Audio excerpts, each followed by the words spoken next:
Assalamualaikum teman-teman yang selalu dalam lindungan Allah Subhanahu wa Ta'ala. Pada kesempatan kali ini, saya akan mengisahkan seorang nelayan miskin menyelamatkan seekor ikan yang ternyata putri duyung terkutuk. Kehidupannya berubah drastis, tapi cinta mereka diuji oleh kutukan dan ancaman dunia laut.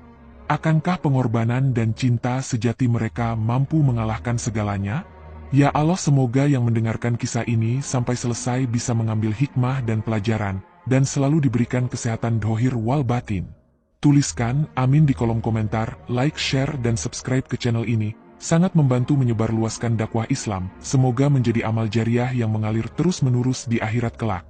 Di sebuah desa kecil di pesisir Jawa, hiduplah seorang pemuda bernama Jaka. Ia adalah seorang nelayan yang hidup sederhana, bahkan cenderung miskin. Namun, ketampanannya sering menjadi buah bibir para gadis desa, meskipun Jaka tak pernah memikirkan soal asmara. Baginya, hidup adalah tentang berjuang mencari makan dari laut untuk dirinya dan ibunya yang sudah tua. Suatu pagi yang sepi, Jaka memutuskan untuk pergi ke pantai sebelum matahari terbit. Biasanya, ia akan mendayung perahunya jauh ke tengah laut.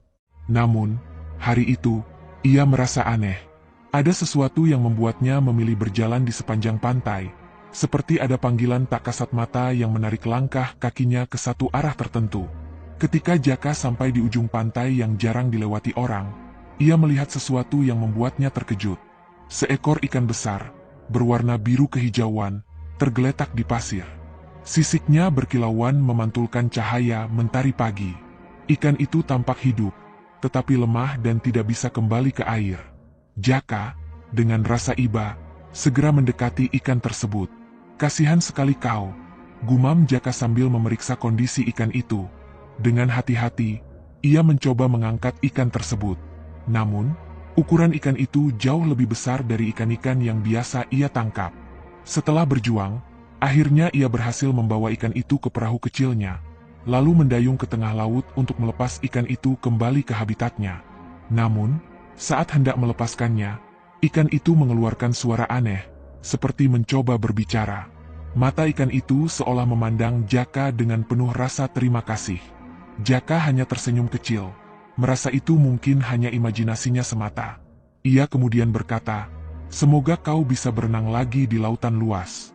Jangan sampai terdampar lagi, ya." Setelah melepas ikan itu, Jaka kembali ke pantai dengan perasaan lega.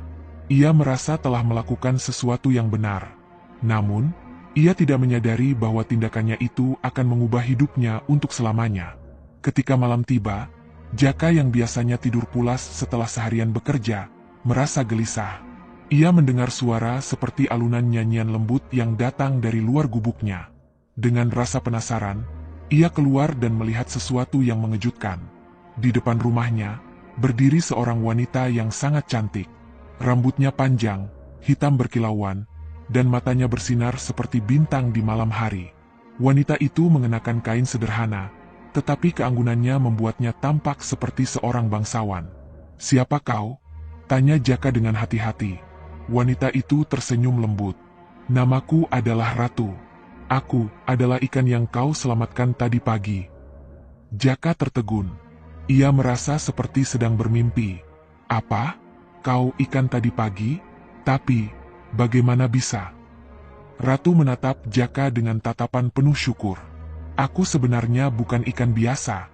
Aku adalah seorang putri duyung yang terkena kutukan jahat.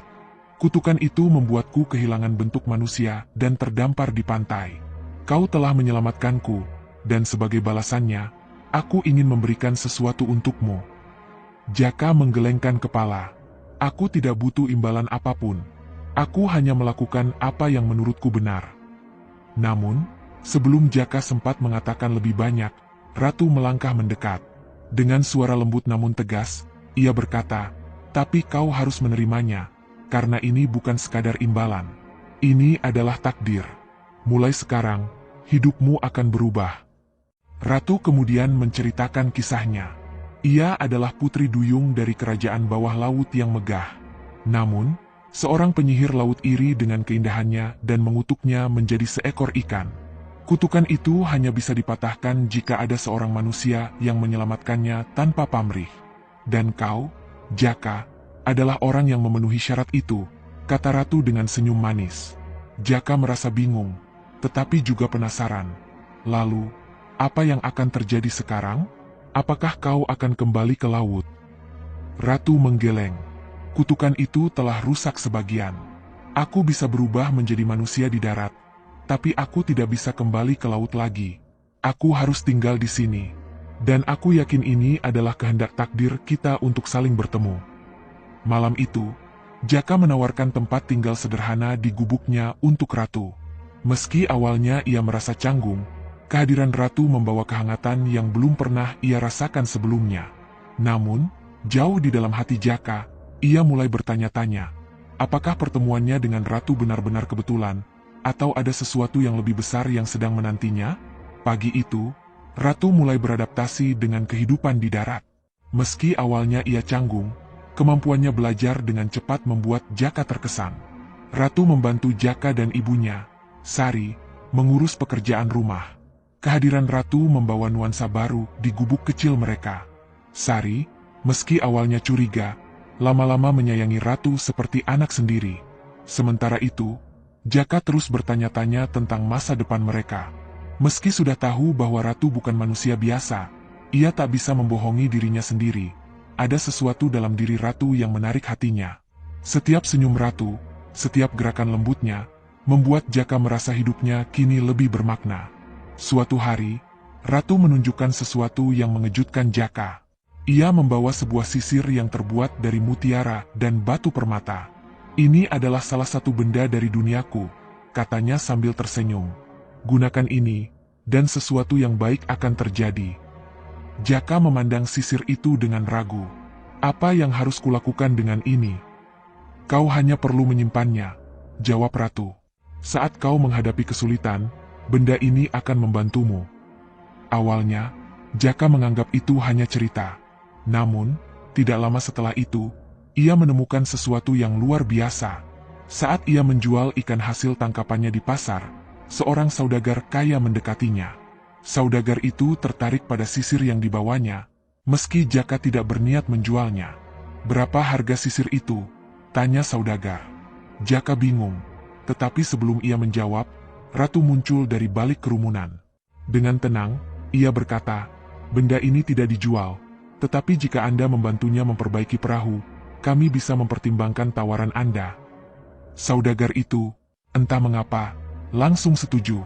Ia tidak hanya membantu memperbaiki perahu Jaka, tetapi juga memberi uang untuk membeli jala baru.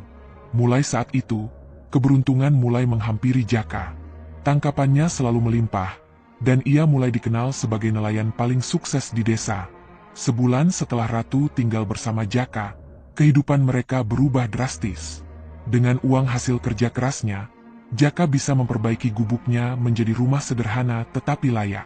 Ibunya, yang dulu sering sakit-sakitan, kini lebih sehat berkat perawatan dan makanan yang lebih baik.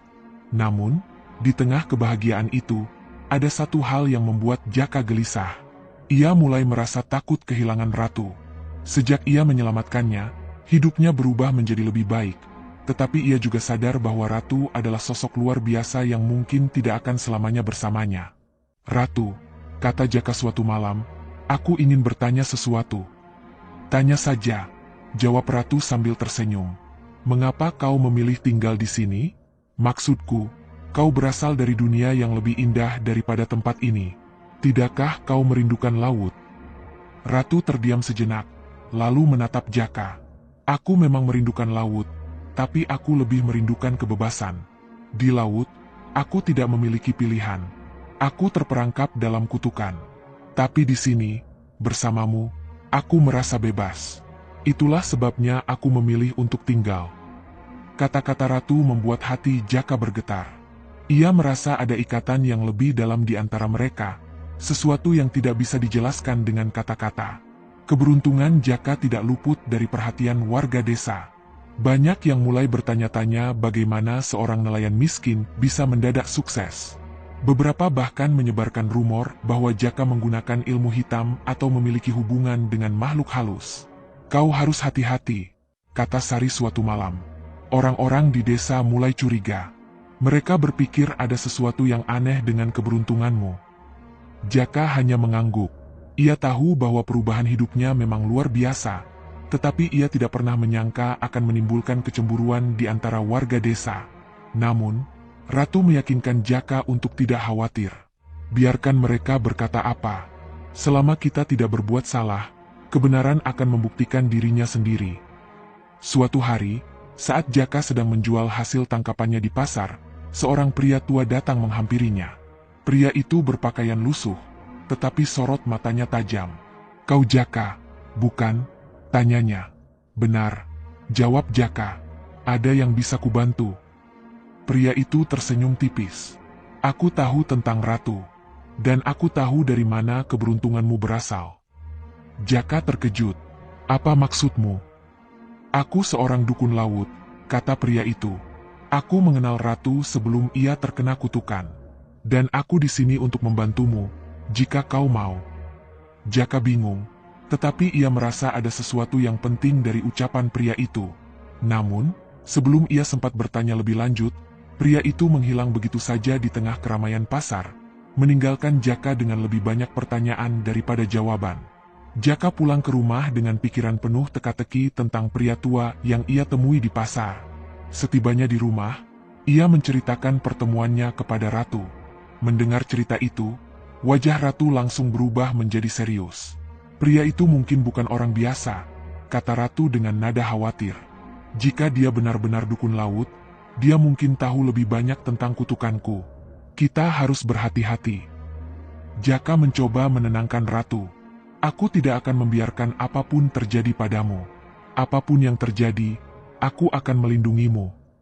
Namun, di lubuk hatinya, Jaka tahu bahwa pria tua itu mungkin memegang kunci untuk memahami lebih jauh tentang kehidupan Ratu dan alasan dibalik keajaiban yang terjadi padanya. Sementara itu, keberuntungan Jaka semakin hari semakin melimpah. Ia bukan lagi sekadar nelayan miskin. Ia kini memiliki kapal besar dan beberapa orang bekerja untuknya.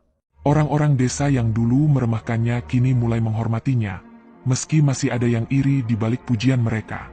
Namun, di tengah semua keberhasilan itu, Jaka mulai merasa ada sesuatu yang aneh. Setiap kali ia pergi melaut, ia merasa seperti sedang diawasi. Beberapa kali ia melihat bayangan di permukaan air yang menghilang begitu saja saat ia mencoba mendekat. "Ratu," kata Jaka suatu malam, "apakah ada kemungkinan seseorang dari dunia lautmu mencarimu?" Ratu terdiam sejenak sebelum mengangguk. "Kutukanku sudah terangkat sebagian, tapi tidak semua. Mungkin masih ada kekuatan di laut yang ingin menarikku kembali. Jika benar, maka kita harus siap menghadapi apapun yang akan terjadi." Beberapa hari kemudian, pria tua dari pasar kembali muncul di depan rumah Jaka. Kali ini, ia datang dengan membawa sebuah tongkat kayu yang tampak usang namun berkilauan oleh cahaya aneh. "Aku datang bukan untuk mengganggu," katanya saat Jaka membukakan pintu.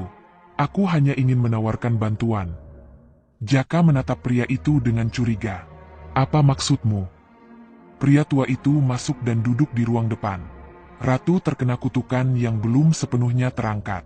Sisa kutukan itu masih mengikatnya dengan dunia laut. Jika kau ingin dia tetap bersamamu sebagai manusia, ada ritual yang harus dilakukan. Ratu yang mendengar itu langsung angkat bicara. "Apa yang kau maksud? Kutukan ini sudah cukup terangkat. Aku sudah menjadi manusia." "Benar," kata pria itu sambil menatap Ratu. "Tapi tubuh manusiamu belum sepenuhnya bebas. Jika kau tetap di darat tanpa menyelesaikan ritual ini, kau akan kehilangan kekuatanmu. Dan jika kau kehilangan kekuatanmu, dunia laut akan menarikmu kembali." Mendengar itu, Jaka merasa cemas. Ia tidak ingin kehilangan Ratu. "Apa yang harus kami lakukan?" Pria itu tersenyum samar. "Ritual ini tidak mudah. Kalian harus mencari batu kehidupan yang tersembunyi di gua laut paling dalam. Batu itu adalah kunci untuk mengakhiri sisa kutukan dan memastikan Ratu bisa tetap hidup sebagai manusia." Jaka memutuskan untuk menerima tantangan itu, meski ia tahu risikonya besar. Ia dan Ratu bersiap-siap untuk memulai perjalanan menuju gua laut yang disebutkan oleh pria tua tersebut. Sebelum mereka pergi, pria itu memberi mereka peta kuno dan memperingatkan tentang bahaya yang menanti. "Gua itu dijaga oleh makhluk laut yang sangat kuat," katanya.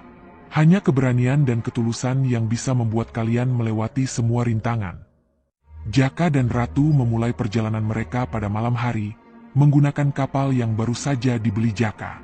Sepanjang perjalanan, mereka menghadapi gelombang besar dan cuaca buruk yang seolah ingin menghentikan mereka. Namun, Jaka tidak menyerah.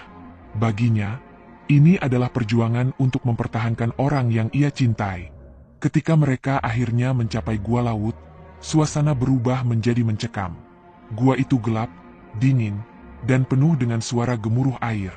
Di dalamnya, mereka bertemu dengan penjaga gua, seekor naga laut besar dengan tubuh bersisik emas dan mata merah menyala. "Siapa yang berani masuk ke wilayahku?" Suara naga itu menggelegar. Jaka maju dengan keberanian yang luar biasa. "Kami hanya ingin batu kehidupan untuk menyelamatkan Ratu dari kutukannya. Kami tidak ingin menyakitimu." Naga itu tertawa. "Batu kehidupan hanya diberikan kepada mereka yang membuktikan keberanian dan ketulusan hati. Jika kau ingin mendapatkannya, kau harus mengalahkanku terlebih dahulu." Jaka tahu ia tidak mungkin mengalahkan naga itu dengan kekuatan fisik. Namun, ia mencoba berbicara dari hati ke hati, menjelaskan betapa besar cintanya kepada Ratu dan bagaimana ia rela melakukan apapun demi kebahagiaannya. Mendengar ketulusan Jaka, naga itu perlahan melunak. "Kau adalah manusia yang luar biasa," katanya. "Aku akan memberimu batu kehidupan, tetapi ingatlah, kekuatan batu ini hanya bisa digunakan sekali. Gunakanlah dengan bijak." Naga itu menyerahkan batu yang bersinar terang seperti matahari. Jaka dan Ratu membawa batu itu kembali ke kapal mereka dengan perasaan lega, meski mereka tahu perjalanan belum selesai. Setelah berhasil membawa batu kehidupan, Jaka dan Ratu kembali ke desa dengan perasaan campur aduk. Ratu merasa lega karena ada harapan untuk mengakhiri kutukan, tetapi juga takut akan apa yang mungkin terjadi jika ritual itu gagal. Di sisi lain, Jaka bertekad untuk melindungi Ratu, apapun yang terjadi. Mereka bertemu dengan pria tua di rumah Jaka. Pria itu tersenyum samar ketika melihat batu kehidupan. "Kalian berhasil, dan itu membuktikan kekuatan cinta dan ketulusan kalian," katanya. Namun, ia segera menambahkan, "Ritual ini membutuhkan pengorbanan besar. Salah satu dari kalian harus memberikan sebagian hidupnya untuk mengikat batu kehidupan ini dengan jiwa Ratu. Jika tidak, kekuatannya tidak akan cukup untuk sepenuhnya menghancurkan kutukan." Jaka tidak ragu. "Aku akan melakukannya. Aku bersedia memberikan sebagian hidupku untuk Ratu." Ratu terkejut. "Tidak, Jaka. Kau sudah berbuat terlalu banyak untukku. Aku tidak bisa membiarkanmu melakukan ini." Namun, Jaka hanya tersenyum lembut. "Ratu, sejak aku menyelamatkanmu, hidupku berubah. Bukan karena keberuntungan atau kekayaan, tetapi karena kehadiranmu. Aku tidak peduli harus hidup lebih singkat, asalkan aku bisa menghabiskan waktu itu bersamamu." Air mata mengalir di pipi Ratu. Ia tahu bahwa Jaka benar-benar tulus. Dengan berat hati, ia mengangguk. "Kalau itu yang kau inginkan, aku tidak akan menghentikanmu. Tapi aku berjanji, aku akan membuat hidup kita bersama penuh kebahagiaan." Pria tua itu memulai ritual dengan menggunakan batu kehidupan. Ia meminta Jaka untuk memegang batu itu dengan tangan kanan, sementara Ratu memegangnya dengan tangan kiri. Cahaya terang segera memenuhi ruangan, membuat semuanya terlihat seperti siang hari. Dalam proses itu, Jaka merasakan sebagian energinya terserap oleh batu, sementara tubuh Ratu mulai bersinar dengan cahaya keemasan. Setelah beberapa saat, cahaya itu meredup, dan pria tua itu mengumumkan bahwa ritual telah selesai. "Sekarang, kutukanmu telah sepenuhnya hilang," katanya kepada Ratu. "Kau adalah manusia seutuhnya, dan tidak ada lagi kekuatan laut yang bisa menarikmu kembali." Ratu merasa lega, tetapi ia segera menyadari bahwa Jaka tampak sedikit lebih lemah. Meski demikian, ia tetap tersenyum hangat, merasa bahagia karena bisa memastikan kebahagiaan Ratu. Beberapa hari setelah ritual, kehidupan Jaka dan Ratu kembali berjalan seperti biasa. Namun, ada satu hal yang tidak mereka duga. Batu kehidupan yang mereka gunakan ternyata memiliki efek lain. Setiap kali mereka bekerja bersama, hasil yang mereka peroleh selalu berlipat ganda. Perahu Jaka kini selalu membawa tangkapan ikan yang melimpah, dan hasil panen kecil-kecilan di sekitar rumah mereka juga berkembang pesat. Kehidupan mereka yang sederhana perlahan berubah menjadi lebih makmur. Kabar tentang keberhasilan Jaka dan Ratu menyebar ke seluruh desa, bahkan hingga desa-desa tetangga. Banyak yang datang untuk meminta saran atau bantuan dari mereka, dan Jaka dengan senang hati membantu siapapun yang membutuhkan. Setahun setelah kutukan Ratu berakhir, Jaka melamar Ratu dengan cara sederhana tetapi penuh makna. Ia membawa Ratu ke pantai tempat pertama kali mereka bertemu, lalu berlutut di hadapannya. "Ratu," katanya dengan suara bergetar, "kau telah mengubah hidupku dalam banyak cara. Aku ingin menghabiskan sisa hidupku bersamamu, apapun yang terjadi. Maukah kau menikah denganku?" Ratu tersenyum, air mata kebahagiaan mengalir di pipinya. "Tentu saja, Jaka. Kau adalah pria paling luar biasa yang pernah kukenal. Aku tidak bisa membayangkan hidup tanpamu." Pernikahan mereka diadakan dengan sederhana tetapi meriah. Seluruh desa datang untuk merayakan, membawa makanan dan hadiah sebagai tanda syukur atas kebaikan hati Jaka dan Ratu. Setelah menikah, Jaka dan Ratu hidup dengan penuh cinta dan kebahagiaan. Mereka membangun usaha baru di desa, membuka pasar ikan yang menjadi pusat kegiatan ekonomi. Jaka juga mengajarkan banyak nelayan muda cara menangkap ikan secara efisien, sementara Ratu membantu ibu-ibu desa membuat kerajinan tangan dari bahan laut. Setiap malam, mereka duduk di beranda rumah mereka, menatap bintang sambil merenungi perjalanan luar biasa yang telah mereka lalui. Meski hidup sederhana, mereka merasa cukup dan bahagia. Suatu hari, pria tua itu kembali mengunjungi mereka, kali ini tanpa membawa tongkat atau benda ajaib lainnya. "Aku hanya ingin melihat bagaimana hidup kalian sekarang," katanya sambil tersenyum. Jaka dan Ratu mengucapkan terima kasih atas bantuannya. Pria itu hanya menggeleng. "Tidak perlu berterima kasih padaku. Semua yang terjadi adalah hasil dari cinta dan keberanian kalian sendiri. Ingatlah, kebahagiaan sejati tidak datang dari kekayaan atau keajaiban, tetapi dari hati yang tulus dan kerja keras." Setelah itu, pria tua itu pergi, meninggalkan mereka dengan senyum hangat dan perasaan damai. Jaka dan Ratu menjalani sisa hidup mereka dengan penuh cinta dan kebahagiaan. Mereka menjadi teladan bagi warga desa tentang arti cinta sejati, keberanian, dan ketulusan. Di tempat mereka tinggal, kisah mereka menjadi legenda yang diceritakan dari generasi ke generasi, menginspirasi banyak orang untuk percaya bahwa kebaikan hati dan keberanian bisa mengubah nasib siapa saja. Terima kasih teman-teman yang sudah mendengarkan kisah ini sampai selesai. Saya harap teman-teman semua menyukainya. Dan apabila ingin mendengar lebih banyak kisah-kisah menarik, jangan lupa untuk like, komen, dan subscribe.